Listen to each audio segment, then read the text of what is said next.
It was my 18th birthday. No big deal. I wasn't expecting balloons or anything. The house just felt heavy, you know? Not just dirty, but this gross, draining energy. After a shift at the gas station, all I wanted was 5 minutes of quiet. I found my parents where they always were. Kitchen table, a bunch of bottles just chilling like they were invited guests. My dad looked up. He was never mean, just gone. But his voice, man, it was dead cold. "You're 18 now, Enzo," he said. Not even a question. I just nodded. I was scared of where this was going, but I knew I had to handle it. My faith told me God would always come through, even when my own family couldn't. "That means you're grown. You're done living here." My mom wouldn't even look at me, just took a slow sip of whatever was in her glass. "Got it," I told him. I didn't waste time. I went to my room and quickly packed.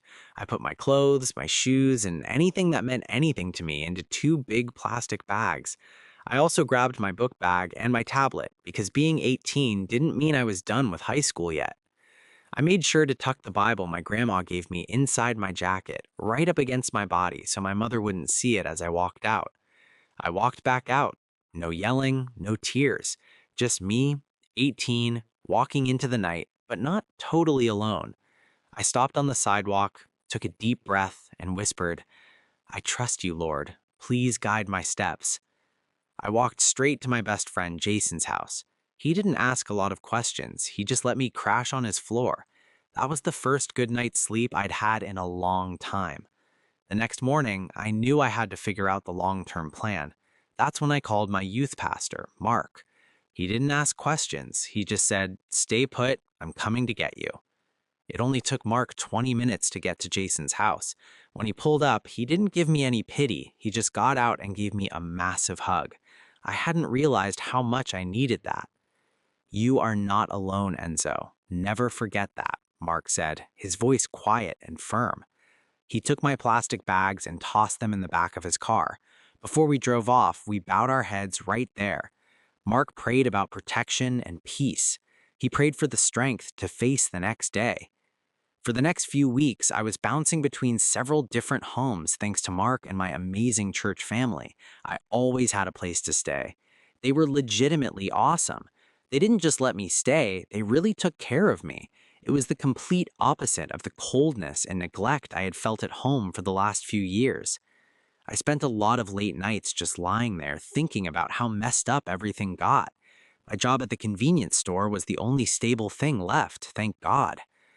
The worst part was remembering the before. When I was a little kid, my parents were awesome. They were totally present, totally loving, like model parents. But when I hit 13, something flipped.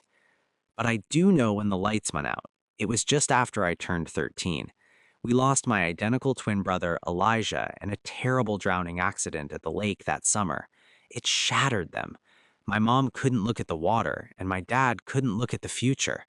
The love they had for each other and for me twisted into this heavy, shared grief they just drowned in. The patience they used to have was gone. Poof. It was replaced by drinking. It felt like the lights went out in the house, you know? That's when I learned to lean on my faith hard. When you're a scared kid and your parents are throwing you out, you realize you need something bigger to rely on. I prayed like crazy. I didn't pray for them to change, I prayed for me to handle it. I knew God had a plan for me, and I wasn't going to let this mess wreck my future. So I got focused. I started putting in the work because I knew the provision was coming. I spent the next decade focused. I wasn't going to let their choices wreck the life God had planned for me. Those first few weeks were rough. Couch surfing, living out of a bag, but I stayed connected to my church and I kept my job. I knew God was setting me up. God totally came through. I hit community college and worked my butt off. Eventually, I landed a killer job. Good money, good stability. Everything I worked for was falling into place. Then came the real blessing. Elizabeth, Lizzie for short. She was this incredible, funny girl, and she loved the Lord as much as I did. We got married and life just clicked. A couple years later, we got the ultimate bonus. 6-month-old identical twin girls, Haley and Harper. Man, my heart was full. My life was good, like really good. I had a beautiful family, a nice home, and every Sunday we were in church, giving thanks. That's what matters, right? I had everything I lost, and then some, because I trusted his plan. Fast forward 10 years. Now my life was truly blessed. I was surrounded by family, grounded in my faith. We had a great house, a great job, and I had my beautiful wife, Lizzie, and our 6-month-old twins. Every Sunday we were in church. My wife sang in the choir, and I led the youth ministry on Wednesday nights, just like Mark did all those years ago. It was my sanctuary, our family's foundation. We were already seated, and the service was just wrapping up. As people started to stand and move toward the exits, I happened to glance toward the back of the church. That's when I froze. Standing by the last row were two people I hadn't seen in a decade. It was them. I felt Lizzie put her hand on my arm, asking what was wrong. I couldn't even speak. I just slowly started walking toward them, my family walking with me. The closer I got, the more I noticed. They weren't the people who kicked me out. Their clothes were clean, they were standing tall, and their faces looked lighter, healthier. As soon as they saw me approaching, they both started crying. When I finally reached them, my mother managed to speak first, tears streaming down her face. "I'm so sorry, Enzo. I am so, so sorry," she kept repeating. She couldn't say anything else.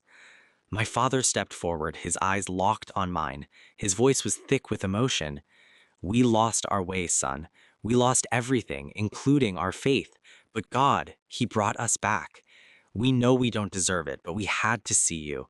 We just needed to tell you how sorry we are." He just nodded, his eyes begging.